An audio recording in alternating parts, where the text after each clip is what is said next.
আমি দীৰ্ঘদিন ধৰি ইউনাইটেড বৰ্ড অফ পিপল ফেডাৰেশ্যনৰ জিলা কমিটি গঠন কৰি আছিলোঁ। আজি আমি চৰাইদেউ জিলা United board of people federation committee আজি আমি গঠন কৰিলোঁ।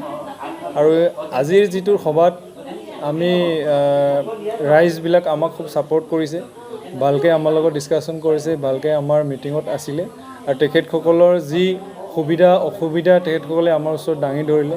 তাৰ ওপৰত আমি বিশ্লেষণ আলোচনা সকলো ধৰণৰ কৰি পেলাই আমি এটা জিলা কমিটি এখন গঠন কৰি দিলোঁ ভুলভাৱে। আৰু যেনেকুৱা আমি প্ৰেচিডেণ্ট বিচাৰিছিলে আমি তেনেকৈ প্ৰেচিডেণ্ট পালোঁ। ৱৰ্কিং প্ৰেচিডেণ্ট এজন দিছোঁ প্ৰেচিডেণ্টৰ লগত যোগ দিয়াৰ কাৰণে। আৰু এজন আমি জেনেৰেল ছেক্ৰেটাৰী ভাল ছেক্ৰেটাৰী এজন পাইছোঁ। আমি যি বিচাৰিছিলোঁ চৰাইদেউৰ পৰা চৰাইদেউ জিলাখন চলাই নিয়াৰ কাৰণে যেনেকৈ আমি প্ৰট'কল বিচাৰিছিলোঁ, যেনেকৈ পৰ্টফলিঅ' বিচাৰিছিলোঁ আমি পাইছোঁ। তো আমি আজি খুব সুখী যে চৰাইদেউ জিলাত আমাৰ United board of people federation আমি কমিটি আজি গঠন কৰি দিলোঁ। তাৰ কাৰণে আমি খুব সুখী। তো সৰ্বপ্ৰথমে মই আমাৰ নিউজ চেনেলৰ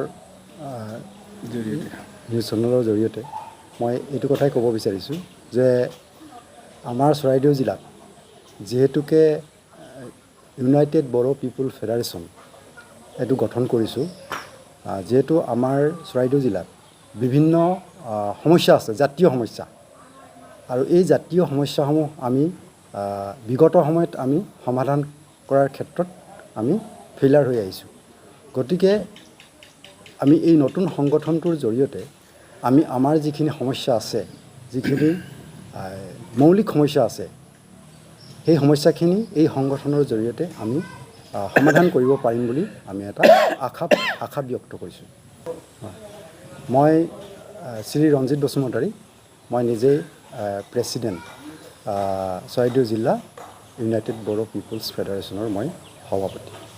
আৰু মিষ্টাৰ গুণেশ্বৰ বসুমতাৰী, তেখেত হ'ল আমাৰ ইউনাইটেড বড়ো পিপলছ ফেডাৰেশ্যনৰ ৱৰ্কিং প্ৰেচিডেণ্ট।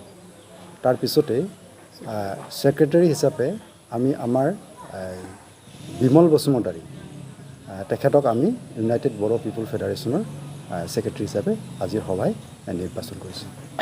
পপুলেশ্যনটো আমি এপ্ৰক্সিমেটহে ক'ব লাগিব। এইটো আপোনাৰ 8ৰ পৰা আপোনাৰ 10,000 বুলি পপুলেশ্যনটো আপুনি ধৰিব পাৰে। 25 প্লাছ।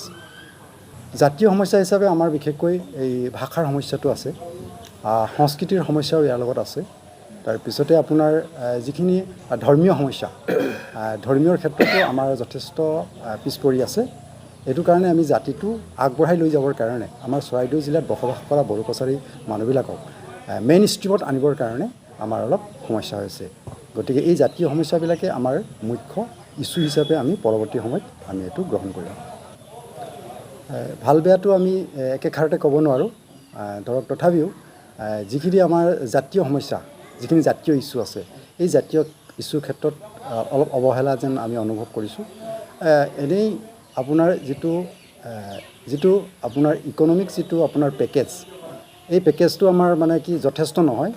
যদিও ইকনমিক পেকেজটোৰ জৰিয়তে আমাৰ যিবিলাক মূল জাতীয় সমস্যাবিলাক সমাধান কৰাত তেখেতসকল বিফল হৈছে বুলি মই ভাবোঁ। বিনোদ বসুমতাৰী,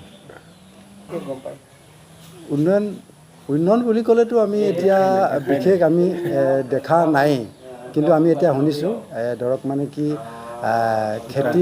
খেতিৰ ক্ষেত্ৰত আপোনাৰ স্পেয়াৰ মেচিন, তাৰপিছতে আপোনাৰ সূতা ইত্যাদি তেওঁলোকে বিতৰণ কৰিছে। তাৰপিছতে আপোনাৰ ইণ্ডিভিজুৱেল বেনিফিচিয়াৰী স্কিমত আপোনাৰ 10,000 টকাটো আমিতো দেখা নাই, কিন্তু আমি শুনিছোঁ এইটো প্ৰদান কৰিছে। আৰু অন্যান্য কিছুমান ধৰ্মীয় অনুষ্ঠানত তেওঁলোকে 1 লাখ কৰি পইচা দিয়া বুলি আমি গম পাওঁ। পিছতে আমাৰ যি ৰাস্তা পদূলি আৰু ইত্যাদি স্কুল, এইবিলাকৰ বিশেষ আমাৰ একো পৰিৱৰ্তন হোৱা নাই। কাম কৰা বুলি আমি সেই যি ক'লোঁ বিশেষ স্কিম তেওঁলোকে ল'ব পৰা নাই। আৰু এইখিনি যিখিনি দুই এটা কৰিছে এইটো ছাফিচিয়েণ্ট নহয়, এইটো যথেষ্ট নহয় তাৰমানে।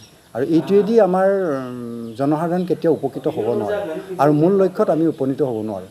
বড়োসকলৰ ভাষা কৃষ্টি সংস্কৃতিৰ যি মেইন ষ্ট্ৰীম, এই ষ্ট্ৰীমত যাবলৈ হ'লে আমি জাতীয় সমস্যা সমাধান কৰিবই লাগিব। আমাৰ স্কুল, আমাৰ বড়ো লেংগুৱেজ লাৰ্ণিং চেণ্টাৰ, তাৰপিছতে আপোনাৰ কালচাৰ, এইবিলাক আমি ঠিক কৰিব লাগিব। এইবিলাকৰ ক্ষেত্ৰত আমি কাম কৰিব লাগিব। গতিকে এইখিনি আমাৰ হোৱা নাই, গতিকে আমি তাৰ কাৰণে আমি সন্তুষ্ট নহয়।